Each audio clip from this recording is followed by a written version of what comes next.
Islamabad high court की PTI को 30 मार्च के जलसे की इजाजत देने की हिदायत। अपनी शराइत पर अमल दरामद करवा के जलसे की इजाजत देने चीफ जस्टिस के दलाइल। खैबर पख्तूनख्वा में मखसूस नशिस्तों के अरकान से हलफ न लेने के केस की समाअत। पेशावर हाई कोर्ट ने स्पीकर की जिम्मेदारी से मुताल्लिक सवालात उठा दिए।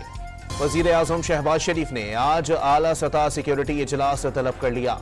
इजलास में पाकिस्तान में काम करने वाले चीनी बाशिंदों की सिक्योरिटी से मुताल्लिक उमूर पर गौर होगा। वफाकी वज़रा, अस्करी हुकाम और आईजीज इजलास में शिरकत करेंगे। शांगला में दहशतगर्दों ने बारूद से भरी गाड़ी चीनी इंजीनियर्स की गाड़ी से टकरा दी।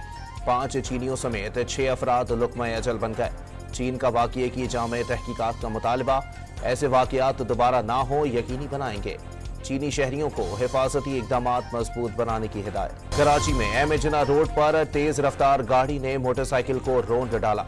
सवार 2 अफराद मौके पर ही जाँ बहक, लाशें अस्पताल मुंतकिल कर दी गईं। और महकमा मौसमियात ने कराची में आइंदा माह से गर्मी मजीद बढ़ने की पेशगोई कर दी। अप्रैल और मई में गर्मी की शिद्दत में इजाफा होगा।